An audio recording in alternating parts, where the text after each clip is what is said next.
नमस्कार, मैं हूं श्वेता झा और आप देख रहे हैं गुड न्यूज टुडे। दुनिया के सबसे बड़े लोकतंत्र के चुनाव के नतीजे लगभग अब साफ हो चुके हैं। तो 2024 के लोकसभा चुनाव की तस्वीर जैसा कि हम आपको सुबह से दिखा भी रहे हैं, नतीजों और रुझानों के मुताबिक एनडीए बहुमत के पार हो चुका है। लेकिन पिछले दो चुनावों यानी कि 2014 और 2019 में अपने अकेले दम पर बहुमत प्राप्त करने वाली बीजेपी 272 के जादुई आंकड़े से दूर रह गई। नतीजों के मुताबिक कांग्रेस ने शानदार प्रदर्शन किया, खास करके उत्तर प्रदेश में राहुल और अखिलेश की जोड़ी ने बीजेपी को पीछे छोड़ते हुए प्रदेश में आधी से ज्यादा सीटों पर अपना कब्जा जमा लिया है। बिल्कुल, यानी कि जो आंकड़े बता रहे हैं उसके मुताबिक बीजेपी को कहीं ना कहीं थोड़ी निराशा हाथ लगी है, लेकिन अभी तस्वीर साफ होना बाकी है। राहुल गांधी बड़े आरोप यहां लगा रहे हैं बीजेपी के ऊपर, साजिश रची गई उनके खिलाफ। इसके साथ साथ उन्होंने साफ तौर पर मीडिया से आज जब बातचीत की तो कहा कि यह संविधान बचाने की लड़ाई थी जो हमने लड़ी है। लेकिन आपको बता दें कि इस सत्ता की चाबी नीतीश कुमार और चंद्रबाबू नायडू के पास है, क्योंकि दोनों दलों ने अपने अपने राज्यों में अच्छा प्रदर्शन किया है। ऐसे में नतीजों के बाद दोनों खेमों में माहौल क्या है, इसको जानने के लिए हम अपने संवाददाताओं के पास चलेंगे। लेकिन उससे पहले देख लीजिए ये रिपोर्ट।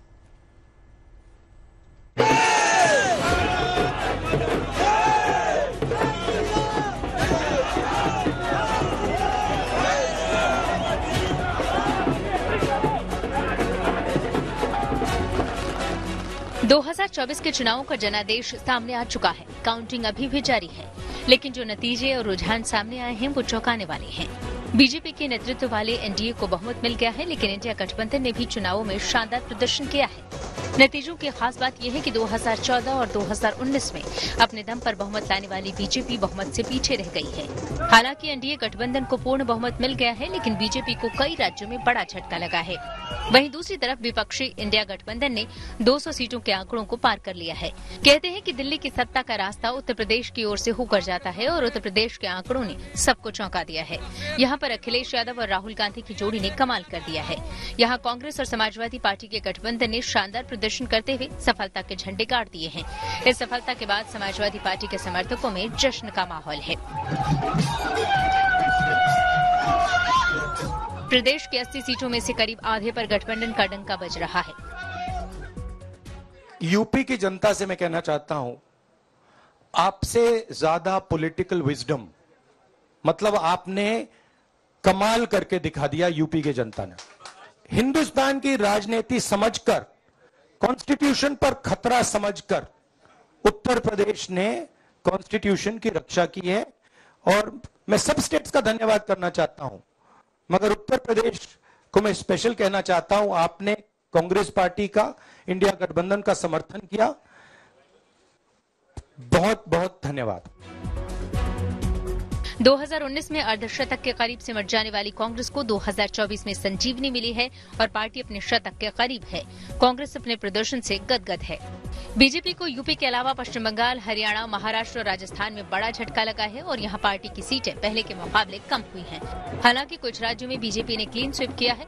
दिल्ली, उत्तराखंड, हिमाचल और ओडिशा में बीजेपी के पक्ष में आंधी चली है। ओडिशा विधानसभा के लिए हुए चुनाव में तो बीजेपी अपने दम पर सरकार बनाने के करीब पहुंच गई है।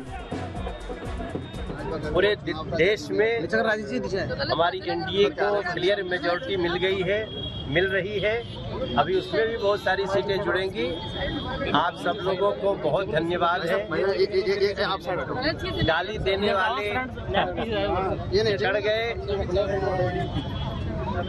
रिंकिया के पापा को हराने वाले हार गए।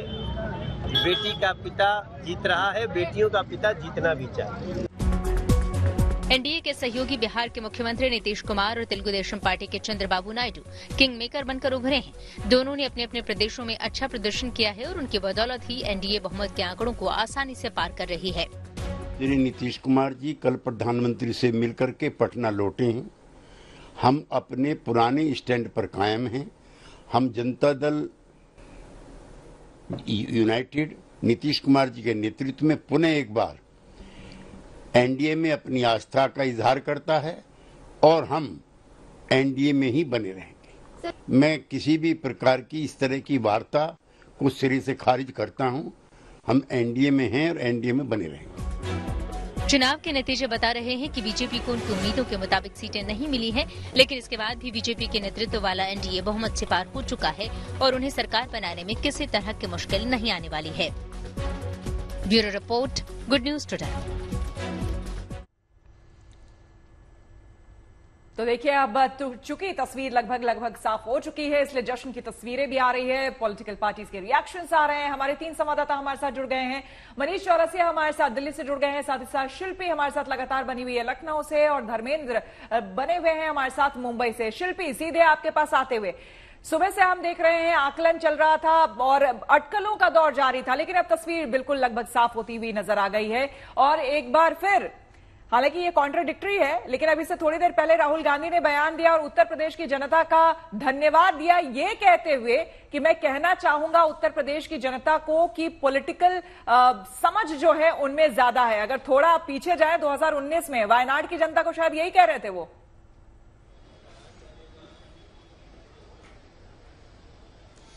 बिल्कुल, देखिए, सुबह से एक बात हम लोग कह रहे थे कि उत्तर प्रदेश का सियासी रसूख ऐसा है कि उसका जितना शेयर होता है, सत्ता का रास्ता दिल्ली का उतना वैसा ही तय होता है। लेकिन अब अगर उत्तर प्रदेश में कमी रह गई तो निश्चित रूप से दिल्ली की सत्ता तक पहुंचने में जो संख्या है उसमें भी कमी रह गई। हालांकि सरकार एनडीए बनाएगी, लेकिन उसके बावजूद एक बड़ा सेटबैक आप इसको कह सकते हैं एनडीए के लिए, और इसके लिए कहीं ना कहीं वो बातें जिम्मेदार हैं जिन पर अब मंथन, मैं ऐसा कहूंगी कि शुरू हो गया है। क्योंकि थोड़ी देर पहले मुख्यमंत्री के सरकारी आवास 5 कालिदास मार्ग में एक बैठक हुई, जिसमें मुख्यमंत्री खुद, दोनों डिप्टी सीएम के अलावा प्रदेश बीजेपी के अध्यक्ष और संगठन महामंत्री शामिल थे। निश्चित रूप से इन बातों पर चर्चा हुई कि मौजूदा परिस्थितियां और जिस तरह से सीटें कम आई है। आप सीधे तौर पर देखिए कि मोदी सरकार के कई मंत्री चुनाव हार गए, यानी कि एक तरह से जिन चेहरों के बारे में बात की जा रही थी कि लोग उनको रिपीट नहीं करना चाहते हैं, ऐसी सर्वे में पहले बात भी आई थी, बीजेपी चुनाव से पहले सर्वे भी कराती है, सब इसको जानते हैं, उसके बावजूद उनको रिपीट किया गया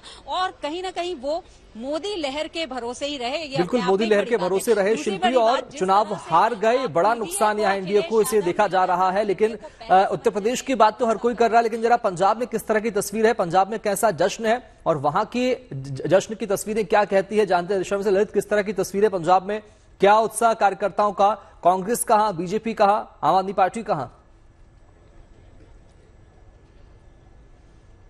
हाँ, देखिए शुभम, अगर हम पंजाब की बात करें तो पंजाब में निश्चित तौर से जो इंडिया ब्लॉक है वो कहीं ना कहीं है बाजी मार गई है।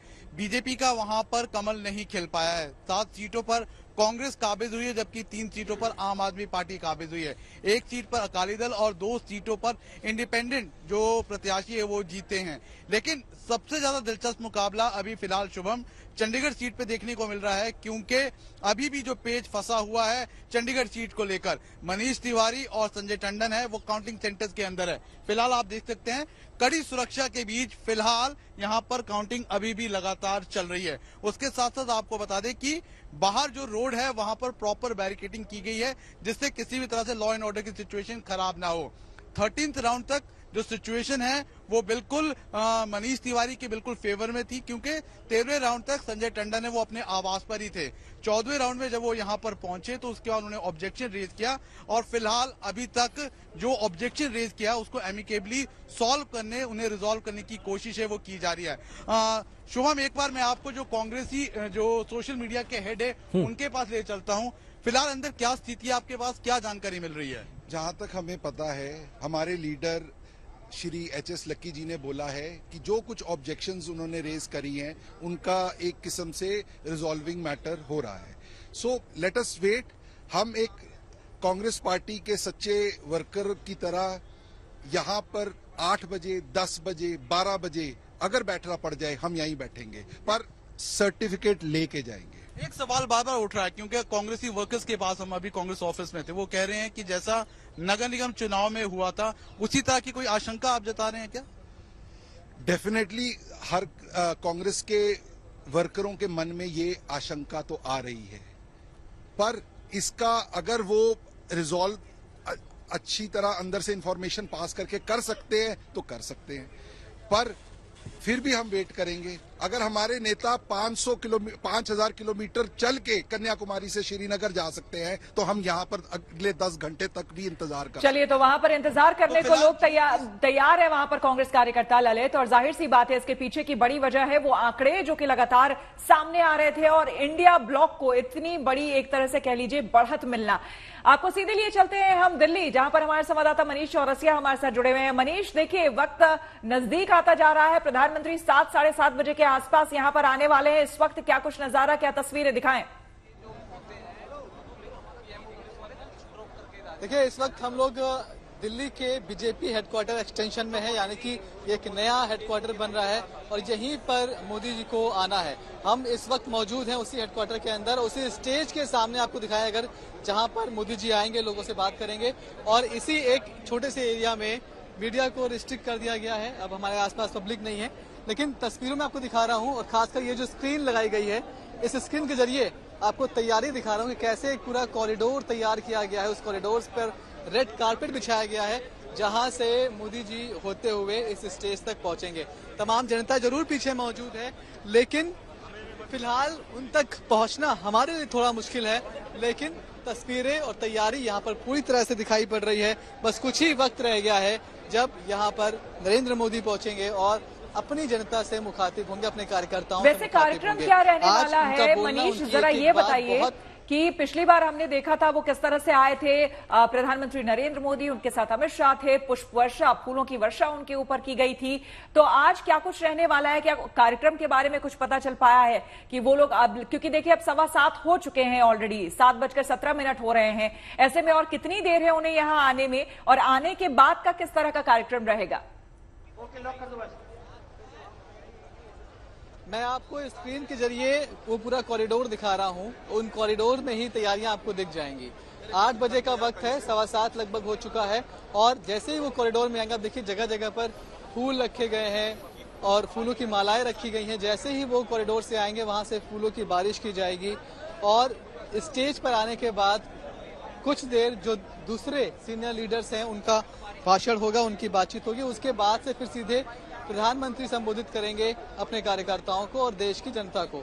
आज का दिन बेहद महत्वपूर्ण, क्योंकि पहली बार 2014 के बाद पहली बार नंबर्स उम्मीदों के मुताबिक नहीं आए हैं।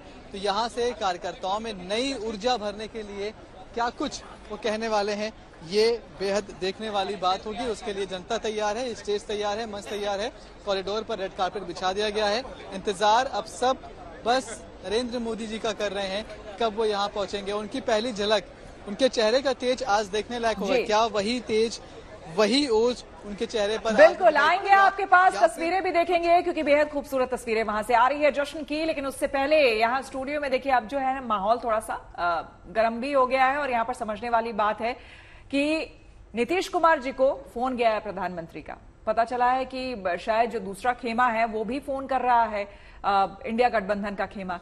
तो यहाँ पर दोनों ही हमारे साथ हैं, नीतीश कुमार जी भी मौजूद हैं और साथ ही साथ लालू जी भी मौजूद हैं। फोन आया क्या नीतीश बाबू आपको? अब श्वेता जी, जितना बढ़िया रिजल्ट आया है बिहार का, हमारा 12 सीट आया ना है, तो अब बताइए जी, कोई बधाई नहीं देगा जी? हाँ, बधाई देने के लिए फोन आया है तो हम भी बधाई स्वीकार किए हैं। और डर लगता है ना आपसे, आप कब पलट जाए ठिकाने नहीं है। भाई हम कितना बार कहें कि हम पलटते थे पलटते थे, इस बार हम उल्टे हैं, इस बार हम उलट। अब हम कहीं जाने वाले नहीं हैं, आपको घालमेल आपके दिमाग में नहीं ना होना चाहिए। अरे गलती हो गया था, अब हम जो चीज छोड़ आए हैं, अब वहां हम कहीं दोबारा पलट के जाने वाले नहीं हैं। सुने कि आप इंतजार कर रहे हैं, लालू जी का फोन आएगा आपको। अब लालू जी का भी फोन, देखिए हम राजनीति जो होता है ना, दुश्मनी थोड़ी ना होता है, विचारिक मतभेद होता है। भाई नीतीश, एक बात सुनिए, कोई बिहार का बात बाहर लीक ना हो जाए कहीं। आप पहले पलटते थे, अब के उलट गए हैं, उल्टे हो गए हैं, तो हम सीधा करने खुद आएंगे तुम्हें, हम सीधा कर देंगे तुम्हें कोई कष्ट करना नहीं है। ये सब चलता रहता है, तुम्हार लड़का के चाचा हो लड़का के, उनका बात मानकर बिहार का आन, बिहार का शान है नीतीश कुमार। तो बिहार का जो शान है हम तुम्हारे उप प्रधानमंत्री बनाएगा, उप प्रधानमंत्री, उप को छोटा करके प्रधानमंत्री बड़ा लिखवा देंगे हम। कोई चिंता नहीं है, ये लोग तुम्हें कुछ भी नहीं बनाएगा, इस्तेमाल करेगा खाली तब। हम तुम्हारा बड़ा भाई है। आपका जब बनेगा तब ना जी, आपके पास कहाँ से नंबर है। और आप अगर हमारे ऊपर देखिए, हमारे ऊपर हमेशा नजर मत गड़ाइए। अभी महाराष्ट्र से भी फोन आया था, उनको भी हम कहे कि भाई अब हम जीते ना हैं, हाँ, और जीतने के लिए यही ना घालमेल वहां पर था इंडी गठबंधन में। और आप चाहिए, आप बताइए, देश को श्वेता जी एक प्रधानमंत्री देना चाहिए कि 22 को? एके ना देंगे, एके देंगे ना जी, एके देंगे। अरे बतिया तो सुनिए भाई, एके को न देंगे तो एके को देंगे। एक प्रधानमंत्री का अगर उप वो हमको दे देते हैं तो हम उप होके नहीं चले जाएंगे जी। प्रधानमंत्री हम देंगे 25, पर हम वादा करते उप एक ही रहेगा हमारा, उप तो मेरा रहोगे। देखिए हम लोग लोहियावादी न है जी। अब लोहिया जी ने हम लोगों, हमारे गुरु लोहिया जी थे, तो वो कहते थे देखिए कुर्सी ठीक है, सत्ता जो है सेवा करने का एक माध्यम न होना चाहिए।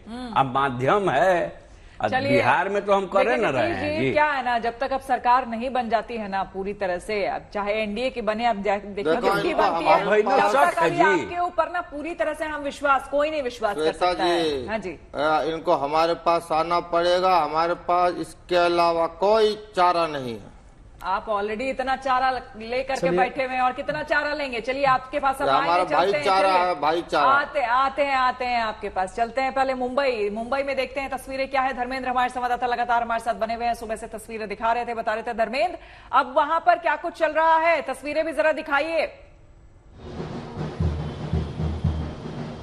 बिल्कुल, मैं पूरी कोशिश करता हूं कि मेरी आवाज तक आप तक पहुंचे और तस्वीरें देखें। शिवसेना भवन है ये, और इस तरह का पूरा माहौल है। जैसा कि मैंने बताया थे, ढोल ताशे वगैरह बजते हैं। ये मुंबई है, यहाँ पर इसी तरीके से खुशी मनाई जाती है। कोशिश कर रहा हूं कि मैं उन तक पहुंचूं, खुशियां तक पहुंचूं। तो कुछ इस तरह का माहौल देखने को मिल रहा है, जब से पता चला है कि एक बहुत बड़ी संख्या में उद्धव ठाकरे की शिवसेना ने बड़ी संख्या में सीटें हासिल की है, स्पेशली मुंबई की तरफ से। तब से ही दादर के शिवसेना कार्यालय में कुछ इस तरह का नजारा है। लोग नाच रहे हैं, गा रहे हैं और होली खेल रहे हैं। भगवा में पूरा का पूरा दृश्य हो गया है और गुलाल से होली खेली जा रही है, मिठाइयां बांटी जा रही है। क्या छोटा क्या बड़ा, हर उम्र के लोग यहां पर पहुंचे हुए हैं। जरा सा महिलाओं को देखिए,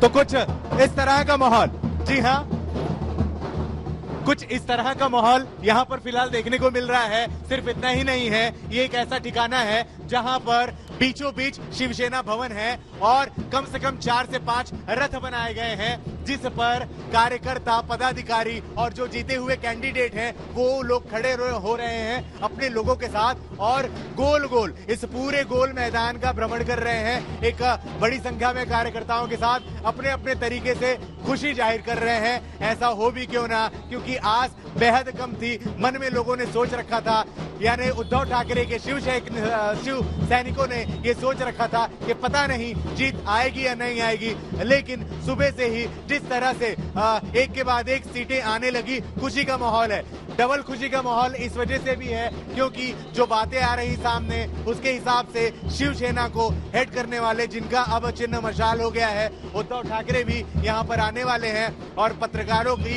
एक प्रेस कॉन्फ्रेंस भी लेने वाले हैं। लेकिन काफी देर हो चुकी है और बांद्रा स्थित अपने मातोश्री घर से उद्धव ठाकरे अभी नहीं निकले हैं, यहाँ तक नहीं पहुंचे हैं। ऐसे में आकलन कुछ और लगाया जा रहा है। कहा जा रहा है कि जो सोया वो खोया। पूरी रात बची है और इस पूरी रात में लोग तय कर देंगे कि कल आखिर किस का प्रधानमंत्री बनता है। क्या वो बिल्कुल, यानी कल तय होगा आखिर किसका प्रधानमंत्री बनता है धर्मेंद्र। लेकिन जश्न जो है वो साफ तौर पर देखने को मिल ही रहा है। लेकिन सबसे बड़ी निर्णायक भूमिका में श्वेता टीडीपी और जेडीयू है, नीतीश कुमार, चंद्रबाबू नायडू है। क्या कुछ कह रहे हैं नीतीश कुमार? माना जा रहा है कि महाराष्ट्र से भी फोन आया, जैसा कि आपने बताया अभी। क्या लगता है आपको? अरे लगता क्या है, उप प्रधानमंत्री का बात चल ना रहा था जी। हाँ, तो जब अगर वो हमको बुलाएंगे तो हम जाएंगे। और कल हम इसीलिए ना आए थे भाई, हम लोगों का भी तो आदमी फील्ड में घूमता है ना, और हर आदमी सर्वे कराता है, तो सर्वे हमारा भी था, समझ रहे हैं ना जी। तो उसमें घबराने का बात नहीं है, और हम मंच पर चढ़कर सबके सामने कसम खा कर कहे हैं कि अब हम कहीं आने जाने वाले नहीं हैं। शुभम, मैंने कहा था ना कि अभी थोड़ा नीतीश जी को आराम दीजिए, क्योंकि इन पे ना विश्वास अभी हम नहीं कर सकते हैं इतनी जल्दी, जब तक सरकार अरे क्यों नहीं कीजिएगा भाई, आप लोग नेशनल टेलीविजन पे बैठ के हमारा मखौल उड़ाइएगा, यही कीजिएगा। हम ऐसा नहीं कर रहे हैं, आपकी जो हिस्ट्री है ना वो यही कहती है। चलिए, इतिहास बदलता नहीं है जी। आएंगे आपके पास, हम चलते हैं लखनऊ में बैठ के उड़ाया। चलिए हम आएंगे आपके पास, लेकिन चलते हैं शिल्पी के पास। लखनऊ से हमारे साथ लगातार बनी हुई है शिल्पी। आप कुछ देखिए वहां पर, यहाँ की तस्वीरें तो बिल्कुल अलग है, जाहिर सी बात है। बीजेपी ऑफिस में यहाँ पर अलग रंग देखने को मिल रहे हैं, क्योंकि प्रधानमंत्री 8 बजे के आसपास आने वाले हैं, इसलिए वहां की हेडक्वार्टर की तस्वीरें ही बिल्कुल अलग है। लेकिन वहां पर लखनऊ में, जहां पर आप बीजेपी दफ्तर के पास मौजूद हैं, वहां पर क्या नेताओं का आना जाना आपने देखा, या फिर वहां पर किस तरह के कार्यक्रम लोकल लेवल पे होने वाले हैं, कोई जानकारी?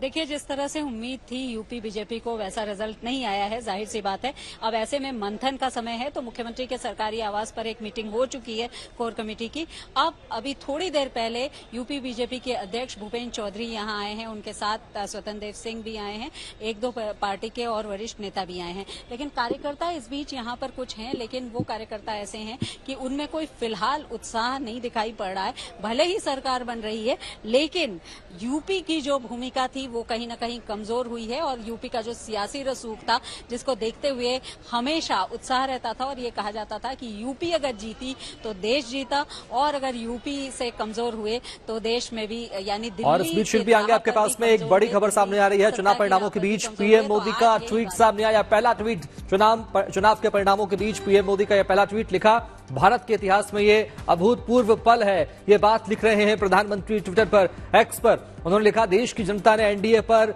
विश्वास जताया। ये बड़ी बात लिखी पीएम मोदी ने, और आगे लिखते हैं, जनता के स्नेह और आशीर्वाद के लिए धन्यवाद कर रहे हैं जनता का। ये बड़ी जानकारी सामने आ रही है। नई ऊर्जा, नए संकल्प के साथ आगे बढ़ेंगे, ये बड़ी बात कही प्रधानमंत्री ने एक्स पर। आगे लिखते हैं, पीएम कार्यकर्ताओं का धन्यवाद भी किया। चुनाव परिणामों के बीच पीएम का ट्वीट सामने आया है, और आपको बता दें क्या लिखते हैं पीएम। उन्होंने लिखा, भारत के इतिहास में ये अभूतपूर्व पल है, और कार्यकर्ताओं का धन्यवाद करते हैं प्रधानमंत्री। इसके अलावा देश की जनता ने एनडीए पर विश्वास जताया, ये बड़ी बात कही है प्रधानमंत्री ने। और आगे लिखा, जनता के स्नेह और आशीर्वाद के लिए धन्यवाद, नई ऊर्जा, नए संकल्प के साथ आगे बढ़ेंगे, ये बात लिखते हैं प्रधानमंत्री मोदी। तो प्रधानमंत्री ने देश की जनता को नमन किया है, धन्यवाद किया है इन आंकड़ों के लिए, इन नतीजों के लिए। और इस बीच आपको बता दें, लेकिन जो सुबह से बात हो रही है, जिस तरह से डेंट उत्तर प्रदेश में पड़ा है, और 2 लड़कों ने ये डेंट दिया है एनडीए को, बीजेपी को, तो जरा उन्हीं से बात कर लेते हैं। अखिलेश और राहुल दोनों इस वक्त हमारे साथ हैं। क्या कहेंगे अखिलेश जी, इतनी बड़ी जीत आखिर संभव? आपको खुद भी विश्वास, उम्मीद थी? हमें तो पहले दिन से उम्मीद थी, हम तो पहले दिन से कह रहे थे ये 2 लड़के मिलके कमाल करने वाले हैं उत्तर प्रदेश में। और उत्तर प्रदेश में ये कमाल जो है, हमने जो पीडीए का नारा दिया था, उस पीडीए के नारे की वजह से हम आज यहां तक पहुंचे हैं। और ये जो दिल्ली में सरकार बनने जा रही है, कोई दो राय नहीं कि हमारी सरकार बन जाए। हमारी बात चल रही है, अभी तो जश्न का माहौल है और हम लोग जश्न मना रहे हैं। और जितने भी आपके एग्जिट पोल थे, हमने कहा था ना कि हवा हो जाएंगे, और क्या कहा था राहुल आपने? देखिए, मैं हमेशा मानता हूं, मुझे देश की जनता पे भरोसा है। मैं खुद जाऊंगा नीतीश जी के पास, स्वयं जाऊंगा, मैं व्हाइट टी शर्ट पहन के जाऊंगा अखिलेश भैया। मुझे जाना पड़ेगा, मैं उनको मनाऊंगा, स्वेट फ्री। मैं इस देश के लिए नीतीश जी के पैर पकड़ूंगा भैया। मैं पैदल चल के जाऊंगा, भागता हुआ जाऊंगा। आप दिल्ली से पटना जाने की बात कर रहे हैं पैदल? नहीं, वो दिल्ली आते हैं तब जाऊंगा। मैं इतना पागल नहीं हूं, ये मीडिया वाले ऐसा बताते हैं, मैं नहीं हूं। जब वो दिल्ली आएंगे मैं उनसे रात को अकेले में मिलूंगा, जब मोदी जी सो जाएंगे तब मिलूंगा। सीधे आपको लिए चलते हैं दिल्ली के बीजेपी दफ्तर, जहां से तस्वीरें सीधी आ रही है। आप देखिए थोड़ी देर में प्रधानमंत्री यहां आने वाले हैं। 7:37 हो चुका है। 8 बजे का वक्त दिया गया है जब यहां पर प्रधानमंत्री मोदी मौजूद होंगे। आप देखिए कि पूरा खचाखच यहां कार्यकर्ताओं से ये पूरा एरिया जो है वो भरा हुआ है। और हमारे जो संवाददाता हैं वो लगातार जिस तरह से बता रहे थे, बीजेपी के यहां पर पताके फहराए जा रहे हैं, बड़ी सी एलईडी स्क्रीन यहां पर लगाई गई है ताकि कार्यकर्ताओं को जब प्रधानमंत्री संबोधित करेंगे तो वो उन्हें देख भी पाए और अच्छे से सुन पाए। रेड कार्पेट, अगर आप देख पा रहे हैं कि रेड कार्पेट पूरा बिछा हुआ है। और अभी तक जिस तरह से बताया जा रहा है कि प्रधानमंत्री जैसे ही वहां पर आएंगे, अमित शाह भी जाहिर सी बात है उनके साथ होंगे, पुष्प वर्षा होगी, उनके उतरते ही वहां पर पुष्प वर्षा की जाएगी और इसी रास्ते से, इस रेड कार्पेट से गुजरते हुए प्रधानमंत्री यहां पर आएंगे। जाहिर सी बात है आप यहां कार्यकर्ताओं को देख रहे हैं। और हर बार जब इसके पिछले बार के चुनाव की भी बात करें, उस समय भी जब इस तरह से हम लाइव कर रहे थे, और 2014 की भी बात करें हम, तो खास करके 2019 में, क्योंकि हमने 2014 की जीत देखी थी और उसके बाद बीजेपी का काम देखा था, तो दरअसल बीजेपी को काडर की पार्टी कहा जाता है। अपने कार्यकर्ताओं को बहुत तवज्जो देती रही है बीजेपी। लेकिन इस बार जो उत्तर प्रदेश में हुआ, या ओवरऑल जो नतीजे, जो आंकड़े सामने आए हैं, वो कहीं ना कहीं ये कह रही है कि कुछ जगहों पर तरजीह तो दी गई, लेकिन कुछ जगहों पर, खास करके उत्तर प्रदेश में, उन चेहरों को जिसने काम उतना अच्छा नहीं किया था, जिससे वहां की जनता उतनी संतुष्ट नहीं थी, उन्हें फिर से रिपीट करना, ये एक बड़ी गलती के तौर पर बीजेपी के लिए साबित हुई है, जिसका नतीजा ये सामने आया है आंकड़ों में तब्दील होकर। जनता ने अपना विश्वास नहीं जताया। हां, मोदी जी के नाम पर जरूर विश्वास जताया होगा, लेकिन वहां जो बीजेपी के सांसद मौजूद थे या बीजेपी के जो कैंडिडेट, वहां से जो लोग मौजूद थे, खड़े थे, उन पर विश्वास नहीं जताया है। और भी कई वजह रही है जिसके लिए मंत्रणा अब आगे चल करके बीजेपी को, कुल मिलाकर एनडीए को अब करना होगा कि क्या यहां पर होता है, आखिर क्या वजह रही है कि उत्तर प्रदेश में इतनी सीटों पर नुकसान अगर हुआ है तो उसके पीछे की क्या बड़ी वजह रही है। लेकिन सीधी तस्वीरें आपको हम दिखा रहे हैं बीजेपी दफ्तर की, जहां पर आप देखिए इस वक्त कम से कम जोश है, क्योंकि जाहिर सी बात है प्रधानमंत्री ने अभी ट्वीट करके धन्यवाद भी दिया है। और धन्यवाद देकर के देश की जनता के लिए एक बार फिर से आपको बता देते हैं, प्रधानमंत्री ने लिखा कि देश की जनता जनार्दन ने एनडीए पर लगातार तीसरी बार अपना विश्वास जताया है। भारत के इतिहास में ये एक अभूतपूर्व पल है। मैं इस स्नेह और आशीर्वाद के लिए अपने परिजनों को नमन करता हूं। और ये तस्वीरें अब देखिए, ये उद्धव ठाकरे की तस्वीरें हैं, ये शिव सैनिकों की तस्वीरें हैं, क्योंकि जाहिर सी बात है यहां एक अलग ही जश्न, अलग तस्वीर आपको देखने को मिलेगी, क्योंकि महाराष्ट्र में एक अलग ही खेल हुआ था। वहां पर पार्टियां टुकड़ों टुकड़ों में बढ़ गई थी और इसलिए वहां पर देखने को मिला कि किस तरह से वहां भी स्थितियां जो है बदली है। तो मैं आपको प्रधानमंत्री की बात बता रही थी जो उन्होंने एक्स पर लिखी थी।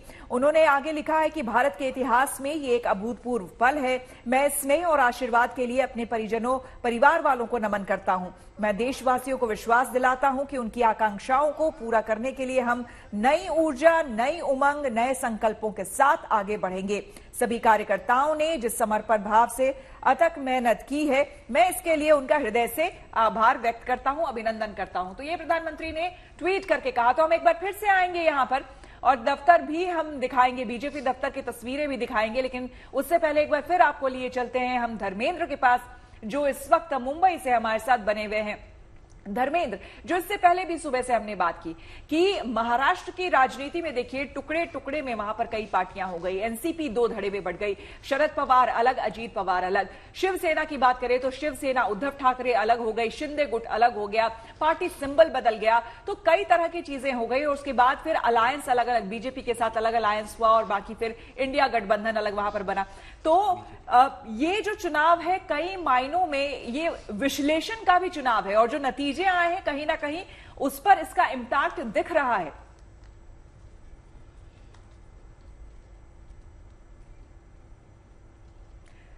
धर्मेंद्र, अब जो कट्टर शिवसैनिक हैं और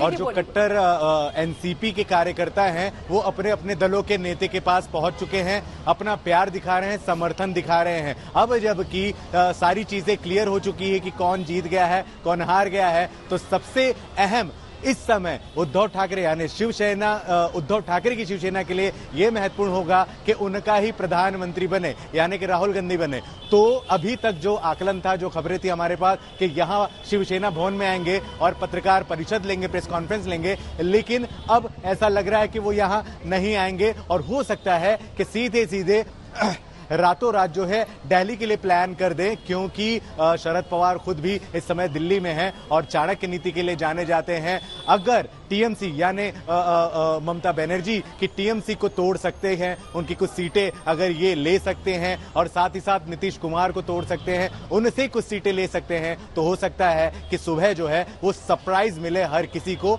तो जो आकलन हमारा है, शिवसेना के उद्धव ठाकरे जो है, जिनकी मशाल निशानी है, वो पत्रकार परिषद न लेकर के सीधे दिल्ली के लिए जा सकते हैं। तो वहीं दूसरी ओर जिस तरीके से महाराष्ट्र के भाजपा की बात करें तो अभी भी मंथन ही वहां पर पूरी तरह से चल रहा है, खुलकर बातें सामने नहीं आई हैं, क्या कुछ सोच रहे हैं, क्या कुछ कहना है। तीसरे जो सबसे बड़े नाम उभर कर आए थे महाराष्ट्र की राजनीति में, महाराष्ट्र नवनिर्माण सेना यानी राज ठाकरे, जिन्होंने बिना शर्त जो है एनडीए को समर्थन दिया था और खुद ही जब प्रधानमंत्री नरेंद्र मोदी जी शिवाजी पार्क में आए थे तो खुद ही सबसे पहले शिवाजी पार्क ग्राउंड को बुक करा और एक बड़ी संख्या में अपने भी पार्टी के कार्यकर्ताओं को वहां पर लाया था। उनकी मंशा क्या थी ये तो वही जाने, लेकिन जब से ये रिजल्ट आए हैं, स्पेशली उद्धव ठाकरे के पार्टी के जो रिजल्ट आए हैं वो भी कुछ अचंभित है। उनके भी घर के बाहर मीडिया लगी है, लेकिन फिलहाल उनकी तरफ से कोई भी राय मशवरा नहीं आया है। पर इतिहास गवाह है कि जब जब प्रधानमंत्री बना है उसमें महाराष्ट्र की राजनीति जरूर शामिल हुई है, महाराष्ट्र के नेता का महत्वपूर्ण योगदान रहा है और महाराष्ट्र की जब भी राजनीति की बात होती है तो शरद पवार की बात आती है। बिल्कुल धर्मेंद्र, महाराष्ट्र की राजनीति इस बार बहुत अलग थी, इस बार का चुनाव महाराष्ट्र में बहुत अलग था। एक बड़ा सवाल यह भी था कि आखिर असली पार्टी कौन, असली शिवसेना कौन सी है, असली एनसीपी कौन सी है, यह भी एक बड़ा सवाल था इस चुनावों में। क्या ये चुनाव के परिणाम कुछ संकेत दे रहे हैं? बिल्कुल, देखिए मैं एक पिछले एक वीडियो के बारे में जिक्र करना चाहूंगा। शिवाजी पार्क में जब खुद प्रधानमंत्री नरेंद्र मोदी जी मौजूद थे तो उनके भाषण में कुछ झलकियां थी जो हम जैसे पत्रकार थोड़े बहुत समझ जाते हैं। उन्होंने ये कहा था, धर्मेंद्र आऊंगा आपके पास में। इस बीच गृहमंत्री अमित शाह का पहला रिएक्शन आया है शानदार जीत के बाद। गृहमंत्री अमित शाह का ट्वीट, गांधीनगर सीट की जनता का आभार, उनका धन्यवाद किया है गृहमंत्री अमित शाह ने। शानदार जीत के बाद गृहमंत्री का पहला रिएक्शन सामने आया। इलेक्शन ब्रेकिंग आपको बता दें, गृहमंत्री अमित शाह ने लिखा है, गांधीनगर सीट की जनता को नमन किया है अमित शाह ने, गृहमंत्री अमित शाह ने। और आगे लिखते हैं और बता दें आपको, 7,44,000 से ज्यादा वोटों से जीते हैं। गांधीनगर के विकास के लिए प्रयास लगातार जारी रहेगा, गांधीनगर देश का सबसे विकसित क्षेत्र बने, ये बात कही अमित शाह ने। वहां से लोकसभा का चुनाव लड़े, कल्याणकारी योजनाओं का लाभ सभी को मिलेगा, इस बात का दावा भी अमित शाह ने किया है और जीत के बाद वहां की जनता को नमन किया है। तो यह पहला रिएक्शन गृहमंत्री अमित शाह का, शानदार जीत के बाद पहला रिएक्शन गृहमंत्री अमित शाह का। गांधीनगर की जनता जो है उनका नमन किया है। मनीष तिवारी कुछ कह रहे हैं। जिन्होंने इस चुनाव को अपना चुनाव समझ के ये जीत मेरी नहीं है, ये जीत हर उस कार्यकर्ता की है जिसने पिछले 45 दिन में ना रात देखा ना दिन, और शिद्दत से, हिम्मत से, हौसले से मेहनत की, जिसके कारण आज हम विजयी हुए। मैं खासकर अपने साथियों का, चंडीगढ़ के कांग्रेस के अध्यक्ष एचएस लक्की जी का, हमारे आम आदमी पार्टी के वरिष्ठ साथी चंद्रमुखी शर्मा जी का, हरमीत सिंह जी का, डॉक्टर सनी आलूवालिया जी का, समाजवादी पार्टी के साथियों का, वामपंथ के साथियों का, आरजेडी के साथियों का और बाकी जितने दल इंडिया अलायंस में शामिल हैं, सबका बहुत बहुत धन्यवाद करता हूं। मैं दिल से मशकूर हूं कि उन्होंने आज ये तीसरी बार मुझे संसद में जाने का मौका दिया। सर, देश का क्या वजह था? देरी का क्या कारण था? तो चंडीगढ़ सीट को लेकर जो पेच फंसा हुआ था वो वहां पर लगता है क्लियर हो गया है। मनीष तिवारी को बहुमत यहां पर मिल चुका है और वो यहां पर जीत का सेहरा बांधे हुए दिख रहे हैं। एक बार फिर से हम आपको लिए चलते हैं मुंबई, जहां से हमारे संवाददाता धर्मेंद्र हमारे साथ बने हुए हैं। धर्मेंद्र, जरा तस्वीरें भी दिखाइए, क्योंकि जाहिर सी बात है मेहनत वहां पर बहुत की गई और जिस तरह से शुभम भी कह रहे थे कि असली पार्टी कौन है इसको लेकर भी कोर्ट तक ये पूरा मामला गया और वहां पर लड़ाई लड़ी गई। लेकिन अब जबकि जीत की बारी है तो जाहिर सी बात है जीत उनके लिए बनती है, जीत का सेहरा उनके सर पर बना है। तो तस्वीरें दिखाइए किस तरह से वहां पर जश्न मनाया जा रहा है।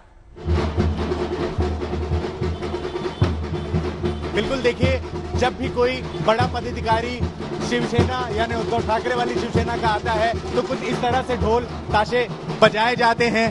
फिर एक बार कोई बड़ा पदाधिकारी जो है वो आने वाला है और ढोल ताशे बजा करके स्वागत करा जा रहा है। पुलिस सिक्योरिटी एक बड़े तादाद में है, चूंकि साउथ मुंबई, दक्षिण मुंबई में शिवसेना भवन का ये कार्यालय है और यहाँ की सड़कों पर धर्मेंद्र, एक बड़ा अपडेट आप ये दीजिए कि क्या मातोश्री से उद्धव ठाकरे, आदित्य ठाकरे निकल गए हैं?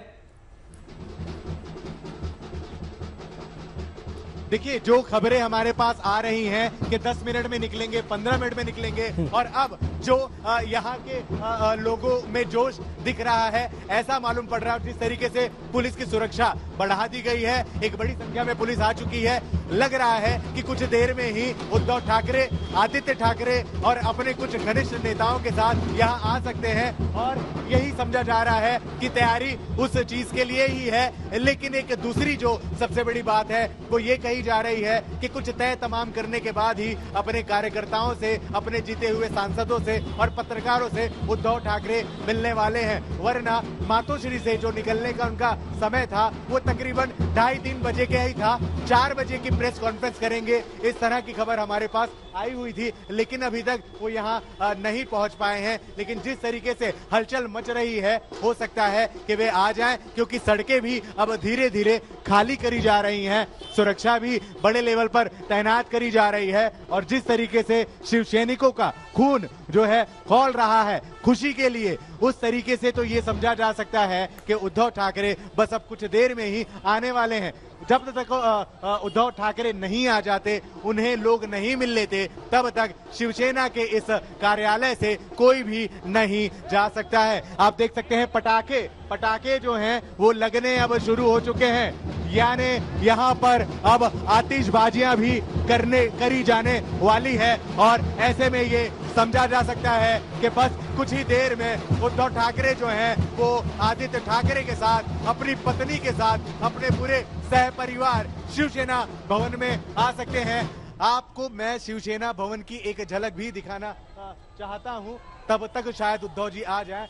ये शिवसेना भवन है जो सालों पुराना इसका इतिहास रहा है और बाला साहब ठाकरे जो ने इन्हें इस स्थापना करी थी और तब से शिवसेना चली आ रही है। हालांकि बीच में ऐसी गड़बड़ हो गई कि शिवसेना और शिवसेना का धनुष्यबाण एकनाथ शिंदे जो वर्तमान मुख्यमंत्री हैं वो ले गए और उद्धव ठाकरे की शिवसेना के हाथ लगी मशाल। लेकिन जो आकलन है, जो भविष्य कहता है, हो सकता है ये धनुष्यबाण फिर एक बार उद्धव ठाकरे के हाथों में आ सकता है, क्योंकि जिस तरीके से शिवाजी पार्क में प्रधानमंत्री नरेंद्र मोदी ने बयानबाजी करी थी, उसे देख करके यही समझा जा सकता है कि उन्हें प्रिय जो है उद्धव ठाकरे ही हैं और एकनाथ शिंदे जो वर्तमान मुख्यमंत्री हैं, शायद वो उनकी पसंद दूसरे पे हो। फिर एक बार देखें, पटाखे और जलाने की शुरुआत यहाँ पर हो चुकी है, यानी अब सिर्फ और सिर्फ कुछ ही देर में उद्धव ठाकरे जो हैं शिवसेना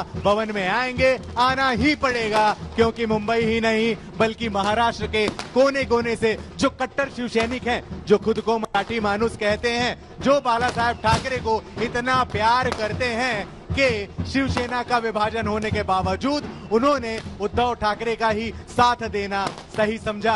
आलम ये निकला कि उद्धव ठाकरे अपनी सेना के साथ यानी मशाल सेना के साथ एक बड़ी संख्या में सीटों को लेकर आए हैं, सांसदों को लेकर आए हैं और इतने ताकतवर बनकर उभरे हैं कि अब बड़े से बड़ा नेता जो अपनी पार्टी जो प्रधानमंत्री बनाना चाहता है वो उद्धव ठाकरे को अपनी ओर खींचने का पूरी तरह से प्रयास करेगा। देख सकते हैं किस तरीके से यहाँ पर पटाखे लगाए जा रहे हैं। हाँ। और देखिए आदित्य ठाकरे, जी हाँ, उद्धव ठाकरे के लाडले बेटे और शिवसेना के युवा सेना के प्रेसिडेंट आदित्य ठाकरे आ चुके हैं। आदित्य ठाकरे को देखते ही किस तरीके से जो है यहाँ के लोग जो है दीवाने हो गए हैं। जी हाँ, आदित्य ठाकरे को आप देख रहे हैं, युवा सेना चीफ हैं आदित्य ठाकरे। उद्धव ठाकरे के साथ साथ आदित्य ठाकरे ने भी खूब मेहनत करी है अपनी इस नई पार्टी को फिर एक बार काबिल बनाने के लिए, फिर एक बार महाराष्ट्र को हासिल करने के लिए, फिर एक बार मराठी मानुस के दिल में जगह बनाने के लिए। यंग है, युवा है, बड़ी ही प्यारी बातें करते हैं और अपने तरीके से महाराष्ट्र में भ्रमण करते करते जो है उद्धव ठाकरे भी साथ में है। जी हाँ, उद्धव ठाकरे की यहाँ पर एंट्री हो गई है और उद्धव ठाकरे, आदित्य ठाकरे, साथ में उनकी धर्म पत्नी भी हैं। ये सभी इस समय शिवसेना भवन में आ चुके हैं और किस तरीके से उद्धव ठाकरे जो हैं वो अपने लोगों से मिल रहे हैं। लगभग घंटों से ही, दोपहर से ही तमाम शिवसैनिक, जो कट्टर शिवसैनिक है, यहाँ पर पहुंचे हुए थे और अब आखिरकार अपने नेता को पाकर, अपने लोक नेता को पाकर, उद्धव ठाकरे को पाकर, आदित्य ठाकरे को पाकर बिल्कुल पूरी तरह से खुश हो चुके हैं। सभी सेल्फी खींचने की तैयारी में बिल्कुल आदित्य ठाकरे यहाँ पर पहुंच चुके हैं, तस्वीरें खींची जा रही है। बहुत संभव उद्धव ठाकरे भी यहाँ पर पहुंचने वाले हैं। चलिए सीधे एक बार फिर से आपको लिए चलते हैं मुंबई, जहां से सीधी तस्वीरें आ रही है शिवसेना भवन के बाहर से, जहां पर आदित्य ठाकरे पहुंच चुके हैं। उद्धव ठाकरे बताया जा रहा है थोड़ी देर में यहाँ पर पहुंचेंगे और जो शिव सैनिक है, जबरदस्त जोश और उत्साह उनका देखने को मिल रहा है। तो आइए सीधे आपको हम तस्वीरें दिखाते हैं। तस्वीरें चलिए वहां की दिखाएंगे, लेकिन उससे पहले आपको हम बता दें, ये देखिए, ये तो खैर कुछ समय पहले की तस्वीरें हैं, लेकिन अभी की तस्वीरें कुछ और ही बयां कर रही है। और ये तस्वीरें जो है ये बीजेपी दफ्तर की है। आपको हम बता दें कि यहां पर थोड़ी देर में प्रधानमंत्री आने वाले हैं। 8 बजे का यहां पर समय दिया गया है जब प्रधानमंत्री पहुंचेंगे, तो किसी भी पल प्रधानमंत्री यहां पर पहुंच सकते हैं। साथ ही साथ अमित शाह भी यहां पर पहुंचेंगे और तमाम बीजेपी के जो कार्यकर्ता हैं वो पहले से इंतजार कर रहे हैं उनके स्वागत के लिए। रेड कारपेट पहले से ही बिछ चुका है, तैयारियां पूरी हो चुकी है और इंतजार किया जा रहा है प्रधानमंत्री के आने का। इससे पहले कि प्रधानमंत्री यहां पर आए, उन्होंने पहले ही ट्वीट करके जनता का धन्यवाद किया है इस अभूतपूर्व जीत के लिए। उन्होंने स्नेह आशीर्वाद के लिए उनका धन्यवाद किया। उन्होंने साथ ही साथ कहा कि देशवासियों को विश्वास दिलाता हूं, हम नई ऊर्जा, नई उमंग, नए संकल्पों के साथ आगे बढ़ेंगे। तो प्रधानमंत्री ने ये बातें कुछ लिखी हैं और अमित शाह को भारी जीत मिली है गांधीनगर सीट से, इसीलिए गांधीनगर सीट के लिए, वहां के लोगों के लिए, जनता को उन्होंने धन्यवाद किया है उस जीत के लिए और कहा है कि वहां के लिए जितना हो सके संभव काम जो है वो करेंगे। विकसित भारत के लिए वो लगातार काम करते रहेंगे। तो आपको हम बता दें कि जनता ने एनडीए पर लगातार तीसरी बार विश्वास जताया है। प्रधानमंत्री ने इसके लिए जनता का आभार भी जताया है। और सीधी तस्वीरें आपको हम सीधे दिल्ली बीजेपी हेडक्वार्टर से दिखा रहे हैं। वहां की तस्वीरें आपको हम दिखा रहे हैं, जहां पर आप देख सकते हैं कि किस तरह से कार्यकर्ता जो है वो लगातार यहां पर बने हुए हैं और इंतजार कर रहे हैं प्रधानमंत्री नरेंद्र मोदी के आने का। बिल्कुल, पीएम के आने का इंतजार और सबकी निगाहें टिकी हुई है जब प्रधानमंत्री आएंगे और संबोधित करेंगे। इस बार क्या कुछ खास कहेंगे वो सुनना बहुत दिलचस्प होगा। हर बार प्रधानमंत्री जीत के बाद आते हैं। 2019 में भी जेपी नड्डा, अमित शाह और पीएम मोदी आए थे, फूलों की बारिश हुई थी, जोरदार स्वागत हुआ था और अभी भी कुछ ही देर में प्रधानमंत्री पहुंच सकते हैं और उसके बाद वो कार्यकर्ताओं को संबोधित करेंगे। लाइव तस्वीरें आप देख पा रहे हैं दिल्ली बीजेपी दफ्तर की। सहयोगी मनीष भी वहां मौजूद हैं, लेकिन तस्वीरें आप देखिए, लोग जुटना शुरू हो चुके हैं। बीजेपी के समर्थक वहां मौजूद हैं और अब से कुछ देर बाद प्रधानमंत्री वहां पहुंचेंगे और वहां मौजूद कार्यकर्ताओं को संबोधित करेंगे। लेकिन उसके पहले धन्यवाद उन्होंने किया। एक्स पर साफ तौर पर लिखा कि नई ऊर्जा, नए संकल्प के साथ नए प्रयास करेंगे, आगे बढ़ेंगे। धन्यवाद स्नेह आशीर्वाद के लिए दिया जनता का। लेकिन सबकी निगाहें टिकी है जब प्रधानमंत्री जनता को, अपने कार्यकर्ताओं को बीजेपी दफ्तर से संबोधित करेंगे। क्या कुछ कहेंगे प्रधानमंत्री, वो सुनना, वो देखना बहुत दिलचस्प होगा।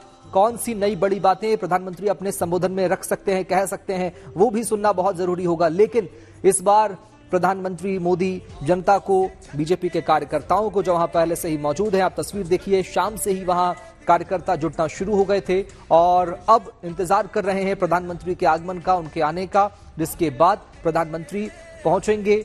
संभव है कि गृह मंत्री अमित शाह भी उनके साथ पहुंचे, जेपी नड्डा भी उनके साथ पहुंच सकते हैं। जनता, वहां मौजूद जो लोग हैं वो उनका स्वागत करेंगे, फूलों की बारिश होगी, सुरक्षा जो है वो वहां पर मुस्तैद है। लेकिन इंतजार सिर्फ कुछ मिनट का है जब प्रधानमंत्री वहां पहुंचेंगे और उसके बाद अपना संबोधन शुरू करेंगे। क्या कह सकते हैं ये सुनना बहुत दिलचस्प होगा, क्योंकि इस बार जो तैयारी बीजेपी ने की थी, एनडीए ने की थी, उसके मुताबिक परिणाम जो है उत्तर प्रदेश जैसे राज्यों में नहीं मिले। मध्य प्रदेश में तो बहुत अच्छा प्रदर्शन बीजेपी ने किया, लेकिन अब जो आंकड़े देख पा रहे हैं आप, 543 में से 272 का बहुमत का जो आंकड़ा है वो एनडीए के पास है, उनके खाते में है। लेकिन प्रधानमंत्री क्या कहेंगे इन आंकड़ों को देखने के बाद, इन परिणामों, इन रुझानों के बाद, वो सुनना और देखना दिलचस्प होगा। ये तस्वीर आप देखिए, बीजेपी दफ्तर की तस्वीर। दिल्ली के बीजेपी दफ्तर में लोग जुटना शुरू हो गए हैं, बीजेपी के समर्थक, वहां के कार्यकर्ता शाम से ही जुटना शुरू हो गए थे। दोपहर से ही वहां जश्न की तस्वीरें हम देख और दिखा रहे हैं आपको। लेकिन अब प्रधानमंत्री जब पहुंचेंगे तो क्या कहेंगे, ये सुनना और देखना दिलचस्प होगा। एक बड़ी बात प्रधानमंत्री कह सकते हैं, जैसा कि आप देखिए रेड कारपेट यहां पर बिछा दी गई है, स्वागत की तैयारियां पूरी है, फूलों की बारिश वहां होगी जब प्रधानमंत्री पहुंचेंगे। जेपी नड्डा उनके साथ हो सकते हैं, संभवतः गृहमंत्री अमित शाह और तमाम बीजेपी के बड़े नेता प्रधानमंत्री के साथ होंगे। प्रधानमंत्री संबोधित करेंगे। लेकिन जश्न की तस्वीरें हमने आपको दिखाई, सबसे अहम तस्वीरें दिल्ली के बीजेपी दफ्तर की है, क्योंकि यहां इंतजार प्रधानमंत्री का हो रहा है, अपने नेता का यहां के कार्यकर्ता कर रहे हैं इंतजार। जब प्रधानमंत्री पहुंचेंगे वो हाथ हिलाकर अभिवादन स्वीकार करेंगे, उनका धन्यवाद ज्ञापित करेंगे और उसके साथ साथ एक नया संदेश, एक नया मैसेज यहां संबोधन के साथ साथ दे सकते हैं प्रधानमंत्री। ये बड़ी तैयारी यहां बीजेपी के कार्यकर्ताओं की आप देख ही रहे हैं। जश्न यहां मनाया जा रहा है शाम से ही, और जैसे जैसे शाम ढली वैसे वैसे कार्यकर्ताओं की संख्या में इजाफा वहां हुआ और बड़ी संख्या में आप देखिए अब खचाखच बीजेपी दफ्तर भरा हुआ नजर आ रहा है समर्थकों से, कार्यकर्ताओं से। चूंकि दिल्ली में बहुत बेहतर प्रदर्शन बीजेपी ने किया, सातों की सातों सीटों पर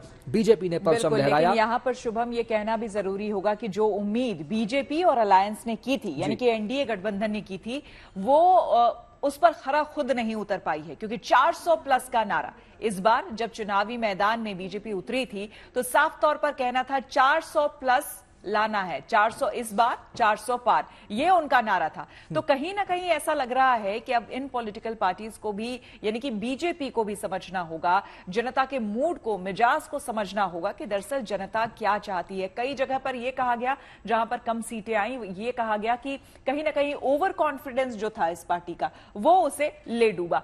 तो ये कई तरह की चीजें हैं जो ये समझने की बात है और मंथन की बात है, जिसके लिए इंतजार करना होगा। अभी तो पहले सरकार बन जाए, अभी फिलहाल जो तस्वीरें लगातार आ रही है वो पहले आप देखते रहिए हमारे साथ, और उसके बाद सरकार बनाने तक की तमाम तस्वीरें आप देखने के लिए सिर्फ और सिर्फ बने रहिए गुड न्यूज टुडे के साथ।